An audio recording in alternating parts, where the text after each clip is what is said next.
뉴스타파 기자 김경래 최강 시사. 김경래 최강 시사 2부 시작하겠습니다.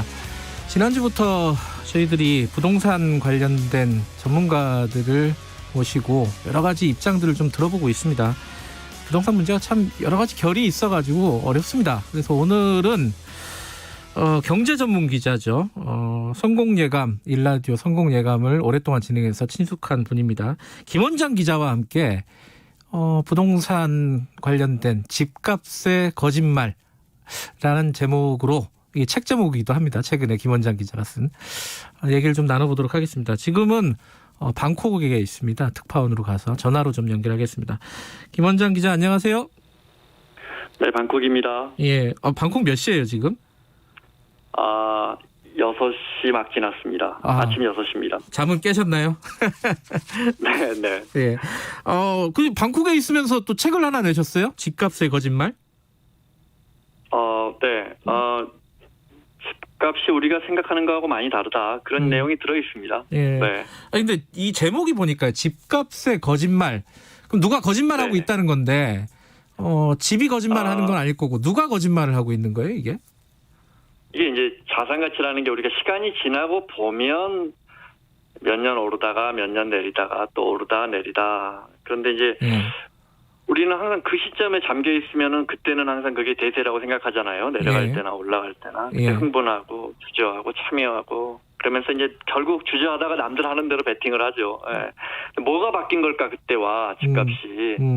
누구는 뭐 유동성이 돈이 넘쳐서 그렇다는, 누구는 아파트 공급이 줄어서라고 하는데, 서울의 아파트는 뭐 지난 20여 년 동안 단 1년도 순감한 적이 한 해도 없고요. 그래서 우리 마음이 바뀐 것 아닌가, 거기에 대한 이야기가 담겨 있습니다. 네. 좀 어렵네요, 그거는. 마음이 바뀌었다. 집값이 바뀐 게 아니라 마음이 바뀌었다는 거예요? 네네네. 잠시 후에 하나씩 설명드리겠습니다. 네. 알겠습니다. 몇 가지 이제 다 얘기를 다룰 수는 없을 것 같고, 이 청취자분들이 궁금한 부분들 몇 가지 좀 여쭤볼게요. 일단은 최근에 집값이 많이 오른 건 사실이잖아요.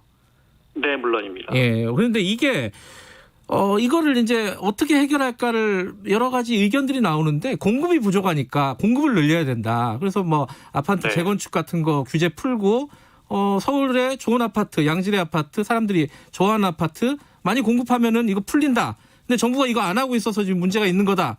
이런 주장들이 꽤 많이 나오고 있거든요, 사실.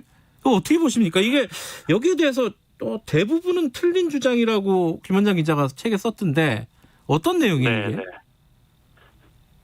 주택 공급이 1만큼 줄어서 10만큼 줄어서 100만큼 줄어서 그것이 집값이 어느 만큼 영향을 주는지는 수치로 증명할 수는 없죠. 예. 분명한 건 일부 원인이 됐겠죠. 서울 주택은 아시는 것처럼 매년 한 2만 가구, 많을 때는 4만 가구까지 순증합니다. 그래서 10년 동안 몇 채나 늘었나, 한 45만 채 정도 늘었습니다. 그 10년 동안 서울의 인구는 아시다시피 늘어나지 않았습니다. 가구 수만 늘어났습니다. 1인 가구가 느니까요. 예. 그러니까 이게 그렇게 설득력이 썩 높지는 않습니다. 공급이 줄었단 말이야. 서울 아파트에 물론 뭐 재건축 때문에, 재개발 때문에 멸실이 되죠. 하지만 뭐 모든 재건축이나 재개발은 기본적으로 아파트를 더 짓습니다. 박근혜 정부 때도 문재인 정부 때도 서울 아파트가 해마다 몇 채나 늘었나 보시면요. 그냥 이건 복잡한 문제가 아닙니다. 그냥 적을 땐 2만 가구, 어쩔 땐 18,000 가구, 많을 때는 5만 가구가 늘어난 적도 있습니다. 그러면 그 1만 가구, 2만 가구 때문에, 그 차이 때문에 집값이 급등했다. 그 말이 사실이라면 지금 서울에 부랴부랴 서울에 1만 채만 더 지으면 이게 지금 이렇게 된 지 지금 벌써 5년이 돼가는데 집값이 올라가는데, 그러면 이 집값이 다시 떨어질까요? 제 생각에는 시중 유동성이나 주택의 공급 문제 등 여러 원인이 뭐 있겠지만 그걸 이유로 집을 사야겠다는 대중의 심리가 점점 뜨거워지면서 집값을 올리는 게 아닌가. 또 그 심리를 상당수 언론이 계속 부채질하는 거 아닌가. 그렇게 생각합니다. 심리가 더 중요하다고 보는 건가요? 김원장 기자는? 네, 그렇습니다. 네. 근데 저희들이 이게 부동산 관련해서 연속 인터뷰를 하고 있는데, 경제 전문가죠. 국민의힘 윤희숙 의원 같은 경우에는 공급 문제를 얘기하면서 예컨대 KBS 앞에 있는 여의도 국회의사당에다가 좋은 아파트를 지면은 그런 식으로 강남 같은 양질의 주택 단지들이 여러 군데 생길 거라는 기대가 생긴다면 부동산 잡을 수 있다. 가격 잡을 수 있다. 네. 이런 식의 주장을 했단 말이에요. 이런 주장에 대해서는 어떻게 보세요? 일단 세종시 이전은 정말 아주 근본적인 땜질식이 아니고 근본적인 부동산 대책이고요. 예. 네. 우리만큼 사는 나라 중에 메트로폴리탄이 하나밖에 없는 모든 대기업이 정말 모든 대기업의 본사가 한 도시에 몰려 있는 나라가 전 세계에 어디 있습니까? 여의도에 아파트 10만 호 짓는다는 건 단기적으로는 좋을 것 같습니다. 단기적으로? 네. 그럼 장기적으로는 큰 대세에 영향을 안 준다는 말씀이신가요? 이미 우리나라 주택 보급률은 지난 정부에서만 지난 정부 따질 것도 없이 네. 불과 2014년까지 우리는 하우스포고 집이 너무 넘치고 집을 너무 건설사가 많이 지었고를 매일같이 언론이 보도했거든요. 그게 그 집들은 다 어디 간 겁니까? 그게 언제였죠? 장기적으로 이게 어떻게 될지는 물론 통계적으로 보면 인구가 급격하게 줄어듭니다. 전 세계 아시다시피 유례 없이 인구가 줄어들고 예. 주택을 살 수 있는 인구까지 그게 여파가 미치려면 아직 시간이 남아 있지만 예. 장기적으로는 확단하기는 어렵습니다. 케인즈가 장기적으로는 우리 다 죽는다 그랬잖아요. 일단 장기적으로는 10만 원 짓는다는 건 효과가 있겠죠. 네. 그 또 이제 정부에서 이제 공급에 대한 얘기가 많이 나오니까 신도시 건설을 얘기를 했어요. 이미 얘기를 해가지고 이제 추진을 하고 있는데 이런 어떤 근교 수도권에 신도시를 많이 건설을 해가지고 집값을 잡는 방식 이 부분은 타당한 방향이라고 보십니까? 그게 이제 여러 전문가들의 의견이 엇갈리고 있는데요. 예. 우리 집값은 2001년부터 오르다가 전 세계 자산시장이 대부분 그랬습니다. 2007년부터 이제 내리기 시작해서 2014년까지 급전직하했는데 네. 저는 그때도 출입 기자를 했습니다. 그때 매일같이 하우스푸어를 이야기하면서 주택이 넘친다고 했고 이미 주택 보급률은 100%를 넘겼고 예. 박근혜 대통령도 더 이상 신도시 짓지 않겠다고 해서 심지어 특지개발 촉진법 그러니까 정말 한국이라는 신흥개발국에게 빠르게 아파트를 제공해준 그 법이죠. 그 법을 폐지했습니다. 그 정부 때. 그게 2014년도. 신도시 안 짓는다고 했습니다. 예. 네. 그때 나라하고 그때 국민들인데 갑자기 또 집이 부족해졌다고 하니까. 그런 부분은 앞뒤가 맞지 않지 않습니까? 집이 어느 정도는 부족하겠죠. 왜냐하면 집을 사겠다는 사람들이 많으니까. 그래서 장기적이라고 말씀드린 겁니다. 그런데 어느 날 그 심리가 꺾이면 어떻게 합니까? 인구는 늘지 않는데. 그러면 어디 중국이나 동남아에서 많은 수를 서울로 유입시켜야 되고 그분들에게 구매력을 부여해야 되는데 그거 어떻게 합니까? 그러면 지금은 부족하죠. 지금은 사람들이 사고 싶으니까요. 제 주변에도 다 사고 싶어합니다. 네. 김 원장 기자 얘기를 들어보니까 이게 그 논리적으로도 되게 이상한 거예요. 집은 그대로 있는데 인구는 크게 늘지 않고 있는데 주택 보급률은 100%를 넘었는데. 그러면 이 최근 5년 동안에 집값이 오른 것은 그러면 어떻게 설명을 해야 되느냐? 그럼 뭡니까? 공급론에 대해서 보수 언론 예를 들어 올해 재건축이 규제가 심해지면서 규제가 시작하기 전에 부랴부랴 착공에 들어가면서 주택 멸실량이 많아서 사람들이 전세로 빠지고 조합원들이 그래서 서울의 주택 공급이 일시적으로 부족해지면서 집값이 올랐다. 2년 전에 그런 논리를 펼쳤습니다. 그러면 그 집들은 2년이나 3년 후면 다 입주할 거 아닙니까? 입주하면 공급량은 무조건 늘어납니다. 최소 재건축이면 120에서 130, 재개발이면 200% 이상 늘어납니다. 그럼 그 집이 늘어났으면 그때는 늘어났다고 설명을 해줘야 되는데 그런 설명은 없습니다. 그러면 이거 핵심 원인은 계속 아까 다시 한번 여쭤보지만은 심리라는 겁니까? 네. 이거. 물론 가장 큰 이유는 유동성에 있을 겁니다. 모든 시장 경제의 가격 결정은 공급과 수요가 결정을 하죠. 돈의 양이 금리도 결정하고요. 물리적으로는 그게 가장 큰 이유라고 저는 생각을 합니다. 그런데 이 여러 과학과 다르게 경제학의 최종 값이 그러니까 가격이 결정되는데 인간의 마음이 들어갑니다. 많이 들어갑니다. 그래서 예측이 어려운 겁니다. 다른 값은 딱 이렇게 수치가 나오지 않습니까? 근데 우리는 기본적으로 이 가격 결정할 때 남들 다 산다고 하면 우리는 사려고 하고 남들 다 판다고 하면 그러면 그 사기 싫어집니다. 허니버터칩 기억하십니까? 서로 그걸 몇 년 전에 살려고 했는데 지금 잘 안 팔립니까? 그때 맛도 가격도 그대로인데. 예. 네. 반포 레미안 프레스티지가 지금 뭐 강남을 상징하는 아파트 한두 개만 설명드릴까요? 2007년에 미분양 안 돼서 크게 현수막 걸고 미국 동포들까지 초대해서 구경시켰는데 그때 우리가 안 샀습니다. 왜냐? 아파트가 넘친다고 생각했습니다. 그래 아니 지금 가격이 3분의 1인데 우리 안 샀습니다. 미분양이 넘쳤습니다. 네. 지금 아파트를 사야 한다. 아파트는 오를 수밖에 없다. 집값은 서울의 집값은 이렇게 이야기하시는 전문가분들은 물론 오를 수도 있고 내릴 수도 있겠죠. 그런데 왜 6년 전에 그럼 압구정 현대아파트가 10억일 때 사자고 하지. 그럴 때는 아무 말도 않고 집값이 내려간다고 하다가 압구정 현대아파트가 30억대니까 지금 전부 사야 한다고 하는 겁니까? 근데 그런 분들 제가 이렇게 20년 동안 부동산 출입을 해보면 이러다 집값이 내려가면 또 내려갈 수밖에 없는 10가지 이유를 설명하거든요. 거기에 휩쓸리지 말자는 내용이 담겨 있습니다. 아, 그렇군요. 자, 또 하나가 이제 공급이나 지금 집값 오르는 원인에 대해서 잠깐 여쭤본 거고, 또 하나가 이제 앞으로 이제 어떤 정책을 필 것이냐, 그 중에 하나 중요한 게 조세 정책이잖아요. 이제 세금이 이제 뭐 종부세 같은 것들, 그리고 보유세 같은 것들, 그리고 뭐 거래세 이런 것들 어떻게 해야 되는지가 굉장히 이제 우리 사회의 큰 논란 중에 하나인데, 최근에 제일 핵심 중에 하나가, 논란의 핵심 중에 하나가 종부세 폭탄론이에요. 이거는 뭐 참여정부 때부터 오래된 얘기긴 한데, 여기에 대해서 김원장 기자는 사실 종부세 폭탄은 약간 허구다 이런 주장을 많이 펼쳤잖아요, 그죠?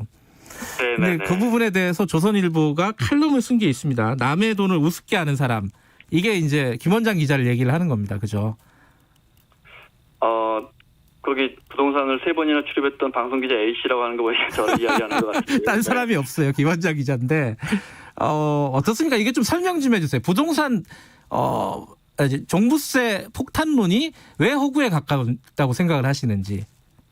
허구라기보다는 뭐 과장됐다는 표현이 맞는 것 같습니다. 과거에는 허구라고 할 정도로 많이 과장됐었는데 지금은 뭐 아시다시피 보유세가 뭐 급격하게 오르고 있는 건 사실이니까요. 그런데 그 정도가 너무 심하다는 겁니다. 예를 들어 김경래 앵커가 며칠 전에도 기사가 종부세로 연봉 토해낸다는 기사가 있던데 연봉이 2천만 원 아주 낮은 분이라고 하죠. 2천만 원 종부세를 1가구 1주택으로 내려면 김 기자 생각에 시가 어느 정도 집을 갖고 있어야 할 것 같습니까? 종부세 1천만 원, 2천만 원 쉽게 나오는 것 같은데. 종부세 1천만 원, 2천만 원을 내려면 한 3, 40억? 네, 이번 달에 고지서를 받았다면. 한 3, 40억? 4, 50억? 3, 40억. 4, 50억? 네. 뭐 그 정도요? 어떻게 계산합니까? 30억 레미안 데이지팰리스를 부부가 5대5로 32평 지금 한 31억 30억 하는데 한 채 갖고 있으면 그러면 한 170만 원 정도 나옵니다. 이건 이제 사람마다 다를 수 있습니다. 제 말은 이게 장기 보유했거나 어르신이 갖고 계시면 더 할인해 주니까요. 공제 같은 것들이 다르니까. 네. 그렇지만 이게 천만 원 정도 종부세가 2천만 원 정도 나오려면 60억, 70억, 100억 정도 갖고 있어야 합니다. 60억, 70억, 100억이요? 그렇습니다. 네. 25억, 시세 25억 정도 되는 아파트 부부 합산으로 1가구 1주택 갖고 있다면 상식적으로는 평균적으로 100만 원 나오지 않습니다. 25억이면 강남에 종부세를 내는 일반적 아파트입니다.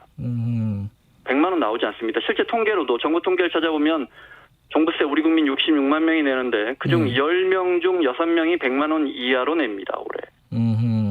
그런데 기사 제목을 보면 70대 어르신 종부세 1,200만 원에 잠 못 들어 눈물.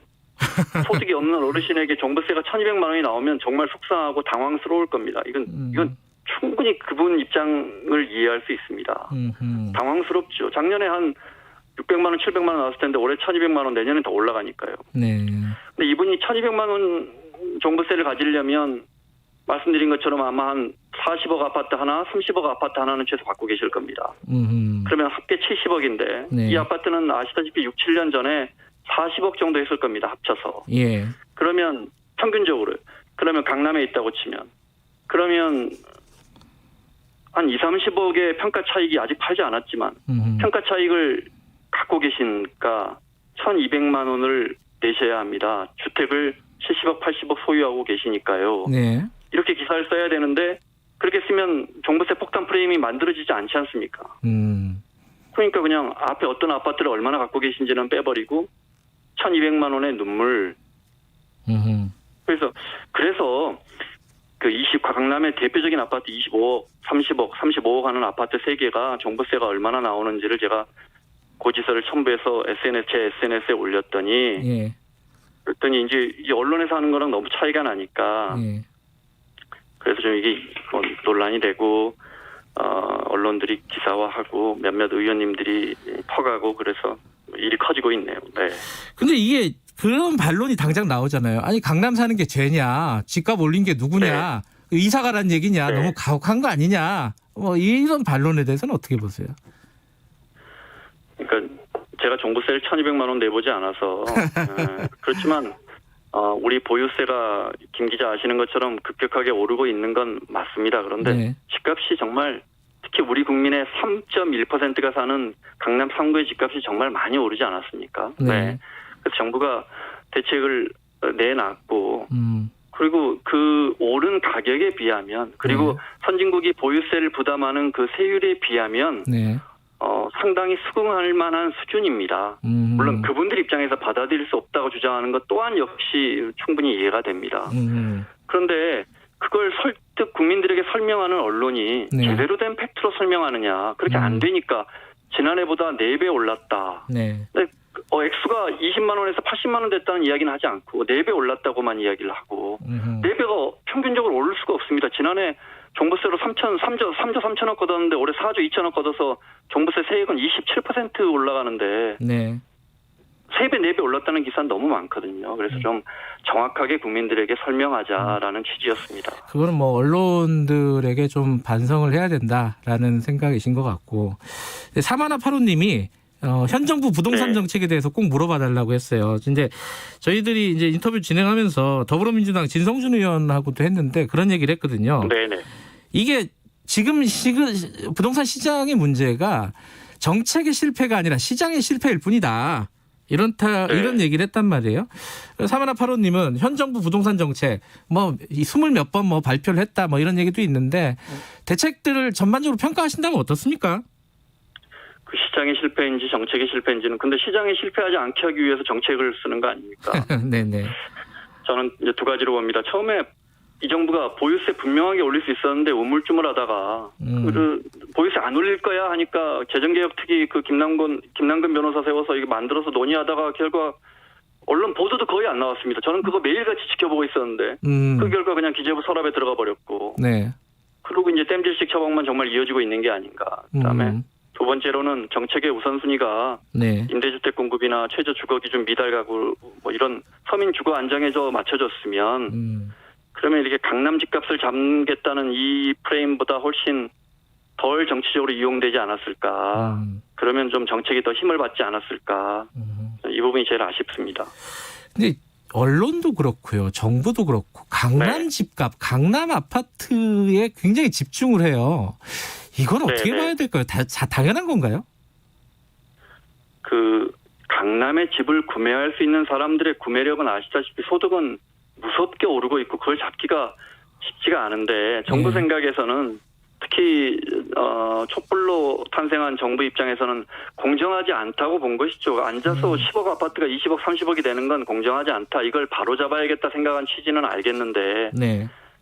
바이든 대통령이 맨하탄 집값이 또 50% 올랐으니까 이걸 세금을 더 걷어서 집 없는 사람을 도와줘야겠다 이랬으면 좋았을 텐데 이게 맨하탄 집값을 잡겠습니다. 이러면 맨하탄 집값이 잡히겠습니까 이게? 네. 아하. 그리고 언론도 말씀하셨지만 어느 언론이 미국의 언론이 맨하탄 집값을 올해 또 뭐 이스트 80 몇 번가의 주택이 오늘 또 최고가를 경신해 뭐 372억이 됐습니다. 이렇게 쓰는 미국 신문이 어디 있습니까? 한국 언론만 그렇죠. 네. 그냥 그들만의 리그입니다. 그런데 매일같이 써서 우리 국민들을 속상하게 하죠. 상실감을 갖게 하고. 네. 그런 생각도 가끔 저도 들더라고요. 내가 왜 그 강남의 그 아파트 하나하나의 집값을 이렇게 세세히 알고 있어야 되나라는 생각도 들고요. 자, 마지막으로요. 네. 지금 뭐 20대, 30대 영끌한다, 아파트 산다고 이런 얘기도 나오고 있고 고민하신 분들 많을 거예요. 지금 들어가야 되나? 지금 아파트 사야 되나? 네. 조그만한 거라도 근교에 하나 사야 되나? 고민하신 분들에게 한 말씀 해주시고 마무리하죠. 네. 급이라는 게 이게 운동화나 이게 승용차하고 달라서 10% 올랐다가 20% 오르면 사람들이 더 사려고 하고요. 이게 50% 오르면 진짜 영끌까지 해서 사려고 합니다. 그런데 집값이 반대로 10% 내렸다가 20%, 30% 내리면 그때도 제가 출입 기자를 하고 있었는데 더 살 것 같죠? 안 삽니다. 시장이 얼어버리는 아주 특이한 제화입니다. 우리 마음이 그렇습니다. 그러니까 그 시장의 흐름에 너무 쏠리지 않고 중심을 잡아야 되는데 참 이게 말이 쉽지 쉬운 건 아니죠. 하지만 이렇게 생각하시면 좋을 것 같아요. 우리 모두가 그 다수가 참여할 때 뒤늦게 그 판에 끼어들면 그리고 가격 상승 대세가 꺾이면 그 다수의 손실이 모두 초기에 먼저 진입한 사람들에게 자본 수익으로 넘어갑니다. 이 프레임은 절대 변하지 않습니다. 그러니까 이걸 좀 한번 염두에 두시면 좋겠습니다. 알겠습니다. 멀리 방콕에서 연결했는데 방콕은 코로나 괜찮나요, 근데? 잘 막고 있고 또 우리만큼 검사를 잘 하지 않아서 통계적으로 많이 나오지 않고 두 가지 이유가 있는 것 같습니다. 알겠습니다. 조심하시고요. 저희들 가끔 좀 연결해서 경제 얘기 좀 들어볼게요. 네네. 고맙습니다, 오늘. 네, 고맙습니다. 방콕이었습니다. 예, KBS 김원장 방콕 특파원이었습니다.